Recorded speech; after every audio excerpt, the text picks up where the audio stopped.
안녕하세요, 여러분. 성공합시다. 오늘은 가정 또 개인이 무너지면 공동체도 무너진다는 사실을 확인할 수 있는 본문인데요. 우리 개인의 성결한 삶이, 하나님의 자녀로서의 삶이 얼마나 중요한지 한번 확인해 보도록 해요. 자, 오늘 본문은요, 표면적으로 순결한 결혼 생활에 대한 내용인데요. 4가지 케이스가 나와요. 첫 번째는 신부의 순결 소송이거든요. 이것을 살펴보기 전에 먼저 이 당시에 이혼에 대한 율법을 한번 확인해 볼 필요가 있어요. 율법에 보면요, 아내에게 이혼 증서를 주고 이혼할 수 있다고 되어 있거든요. 사실 이 법은요, 이혼을 지지하거나 권장하는 그런 법이 아니었어요. 당시 여성의 인권은 굉장히 낮았잖아요. 그런 문화 상황에서 여자들이 함부로 버려지지 못하게 한 안전장치였다고 보시면 되죠. 허용인 거죠. 그렇다는 것이 마태복음에 보면 잘 나와 있거든요. 마태복음 19장 8절에 보면요, 예수께서 대답하셨다. 모세는 너의 마음이 완악하기 때문에 아내를 버리는 것을 허락해 준 것이지 본래부터 그랬던 것이 아니다. 이게 하나님 마음인 거죠. 그러니까 인간이 죄성이 있기 때문에 악한 문화를 만들어내잖아요. 그런 상황에서 최소한의 법, 안전장치를 만든 것이 이혼법이었지, 원래부터 하나님이 태초부터 이혼 제도를 만든 건 아니었다는 거예요. 그러니까 이혼이라는 것은 사람의 악함을 전제로 보호하는 법이지 권장법이 아니었다는 전제로 내용을 한번 살펴볼게요. 13절, 어떤 남자가 여자를 아내로 맞아 동침한 뒤에 그 여자가 미워져서 이 여자를 아내로 맞아 가까이 하여 보았더니 처녀가 아니었다 하고 비방하며 누명을 씌워 소문을 퍼뜨렸을 때 그 여자의 부모는 그 여자가 처녀임을 증명하는 증거물을 가지고 성문 위에 회관에 있는 그 성읍의 장로들에게 가십시오. 그 여자의 아버지는 장로들에게 이렇게 말해야 합니다. 내 딸을 이 사람에게 아내로 주었더니 그가 내 딸을 미워하며 내 딸이 처녀가 아니었다고 비방하였습니다. 그러나 이것이 내 딸이 처녀임을 증명하는 표입니다. 그리고 그 성읍의 장로들 앞에 그 자리옷을 펴 보입십시오.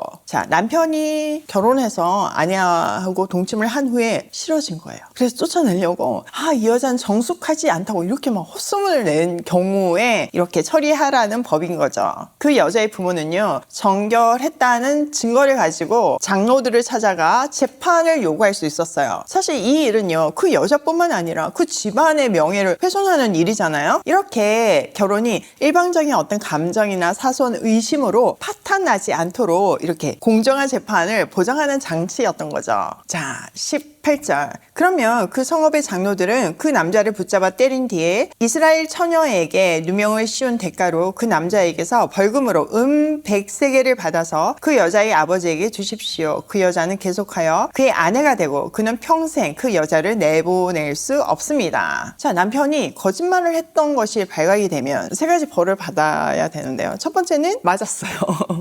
그리고 두 번째는 벌금으로 100세겔을 내야 됐어요. 친정 부모한테요. 그리고 그 여인이 아무리 미워도 내보낼 수 없었어요. 이렇게 벌금을 물려서 아내 부모에게 주무로 해서 그 아내와 그 아내 가정의 명예를 회복시켜줘요. 여성 인권 보호의 선진 조항이라고 볼 수 있어요. 물론 남편이 이렇게 싫어하는데 같이 산다는 것도 쉽지 않겠지만 뭔가 이렇게 작은 오해나 이런 것에서 발생한 일에 대해서는 그러니까 쉽게 이렇게 함부로 대하지 못하게 하는 어떤 안전장치라고 보시면 되죠. 자, 20절. 그의 주장이 참되어서 그 여자가 처녀임이 증명되지 않거든 그 여자를 그 아버지의 집 문 앞에 끌어내고 그 성읍의 사람들은 그 여자를 돌로 쳐서 죽이십시오. 그 여자가 자기 아버지 집에 있을 때 음행을 하여 이스라엘 안에서 수치스러운 일을 하였기 때문입니다. 그러므로 당신들은 당신들 가운데서 이런 악의 뿌리를 뽑아야 합니다. 자, 여자가 남편의 주장대로 실제로 음행을 했다면 공동체가 돌로 쳐서 죽여야 된대요. 그렇게 함으로 이스라엘 안에 그런 음행의 악을 제거하래요. 이것만 봐도 사회적으로 간음에 대해서 얼마나 부정적인 생각을 가지고 있었냐를 알 수 있죠.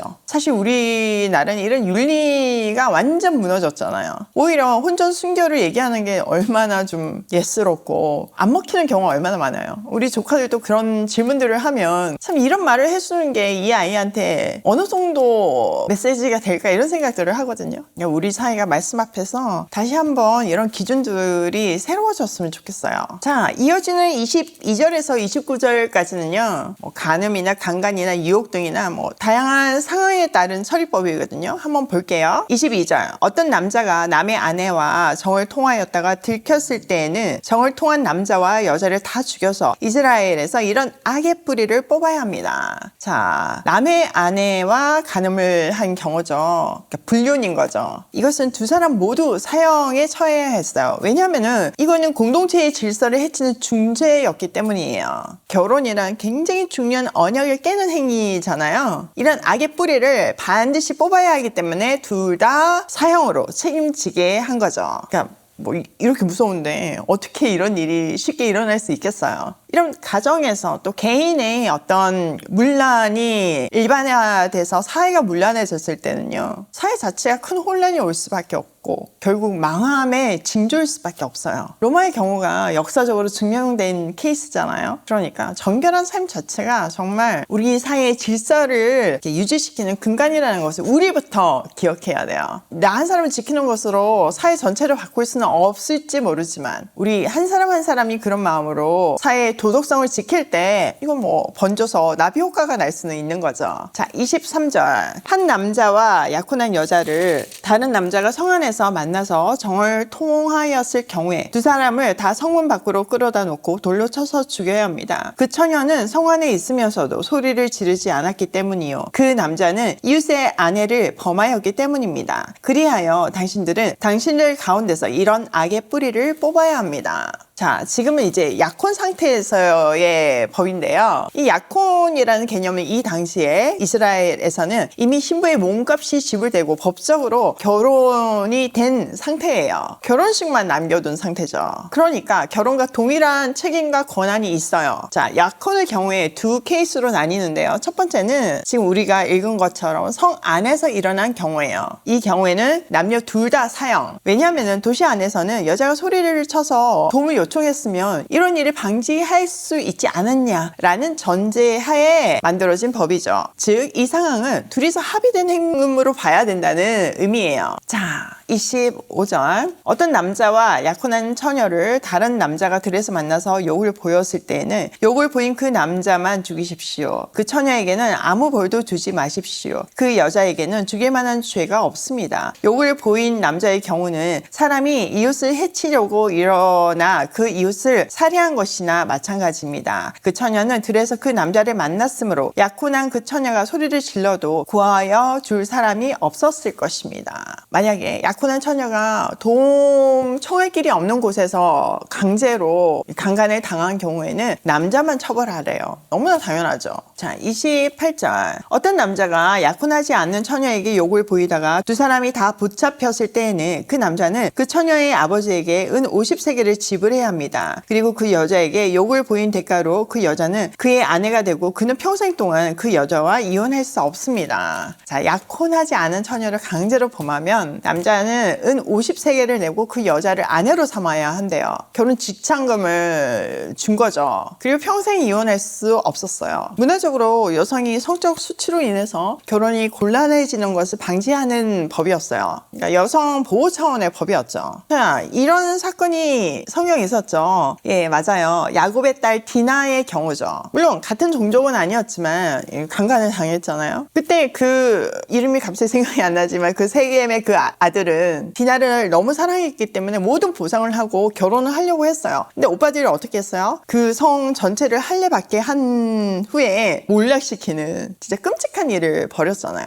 자, 30절. 아무도 자기 아버지의 아내를 취하지 못하며 어느 누구도 아버지의 아내와 동침하지 못합니다. 자, 이런 경우는 아마도 첩들의 경우겠죠. 그러니까 나이 차가 안 날 수 있잖아요. 그러나 근친상간, 폐륜 행위를 아주 엄중하게 금지하는 조항이에요. 자, 이것도 성경에 있잖아요. 야곱의 아들 루벤이 야곱의 첩이었던 비라를 범했고 압살롬이 이제 정권을 이렇게 획득하려고 다윗의 왕권이 사라졌다. 그 다윗의 왕권이 나한테 있다. 이 상징으로 다윗의 후궁들을 다 범했잖아요. 이런 것들이 이 율법의 위반이었어요. 히브리어 성경은요, 이 30절 말씀이 이어지는 23장의 첫 절로 보기도 해요. 이럴 경우 이 율법을 위반한 사람은 23 23장이 하나님의 총회에 들어갈 수 없는 사람들에 대한 내용이거든요. 그러니까 이런 사람들은 하나님의 총회에 들어갈 수 없는 자격 조건에 규정이 되죠. 그런데 뭐 지금 같이 22장에 포함되었다 해도요. 앞에서 계속 공동체의 순결에 대해서 얘기하고 있잖아요. 같은 맥락 속에 있으니까 뭐 문제가 없어요. 저기 이 30절은 뭐 22장, 23장을 연결하는 브릿지라고 볼 수도 있는 거죠.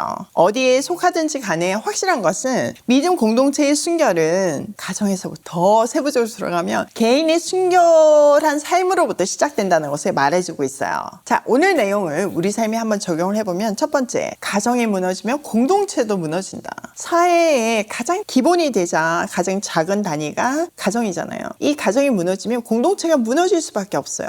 이 기반이 튼튼해야지만 건강한 공동체가 되고 서로 사랑하고 돕고 서로를 세우는 공동체가 될 수 있는 거죠. 그러므로 우리는 가정을 잘 지켜야 돼요. 그 가정을 잘 지키는 거는 나로부터 시작된다는 것을 기억하면서 내가 가정 안에서 그 역할을 잘 감당하는 하루가 되면 좋겠어요. 두 번째, 내 안에도 사회적 약자를 보호하는 법들이 필요하다. 지금 계속 하나님은 이 공동체 안에 사회적 약자를 보호하는 여러 가지 법들을 일상생활 케이스마다 두셨잖아요. 우리도 마찬가지예요. 우리가 이 인생을 살아갈 때, 하나님의 자녀로서 살아갈 때 사회적 약자를 보호하는 내 안에 법들이 있어야 되는 거예요. 내가 그런 것들을 침범하지 못하는 그런 어떤 규칙들을 만들어 놔야지만 사실 우리가 결단하면서 지키려고 노력하는 거잖아요. 여러분 이런 거는 어떠세요? 뭐 1년에 한두 번은 사회적 약자를 위해서 봉사한다. 그 절호의 찬스가 왔어요. 우리가 항상 5월 달에는 아동 양육 시설에서 오이 패밀리 파티를 해주고 뭐 운동회 같이 그런 걸 해주고 이제 겨울에는 크리스마스 선물을 보내잖아요. 이제 파티할 시즌이 돌아왔거든요. 그 파티를 하려면 이모 삼촌들이 많이 필요해요. 여러분들이 가 주셔야지만 그 파티가 진행이 되는 거예요. 근데 이 파티는요, 단순히 하루를 즐겁게 한다는 의미도 있지만요, 그보다 근본적인 의미는 이제 아이들을 만나고 2년이 시작이 되면서 그 아이들을 위해서 적극적으로 기도할 수 있어요. 우리가 돕는 그 실체를 보고 나면요, 마음이 달라지거든요. 또 하나는 이게 보다가 하나님 주시는 마음이 있을 수 있잖아요. 그게 시작이 돼서 그 보육원에 계속 가서 봉사할 수 있는 거예요. 뭐 전문적인 봉사도 있지만 사실 뭐 갓난 애기들 1대5 이런 케이스 많거든요. 가서 눈 한번 맞춰주고 기저귀 한번 갈아주는 것만으로도 훨씬 아이들이 사랑받는 환경에서 자랄 수 있고, 또 한참 자라는 아이들도 뭐 놀이터 가서 놀아주는 거, 이거 너무 좋잖아요. 여러 가지 케이스들이 있으니까 여러분 그 시작이 되는 오이 패밀리 파티 많이 지원해 주세요. 그리고 후원도 많이 해주시고요. 자, 세 번째, 개인의 정결한 삶은 공동체의 정결로 이어진다. 나는 공동체의 일부잖아요. 그러니까 각 개인이 어떤 기준을 가지고 사는 것이 그 문화를 만드는 거예요. 세상이 아무리 이 성경의 말씀에 반해서 말 그대로 너무나 타락하고 너무나 강팍해진다고 해도 우리가 어쩔 수 없어, 이게 아니라 나부터가 다르게 살 때 우리는 하나님의 말씀대로 복의 근원이 될 수 있고, 그 공동체 안에 하나님 나라 깃발을 꽂고 하나님 나라 문화를 만들 수 있는 거예요. 여러분 할 수 있어요. 오늘도 내가 하나님의 자녀임을 기억하며 복의 근원이 되는 나의 일상이 되길 소원하며 고고싱해요.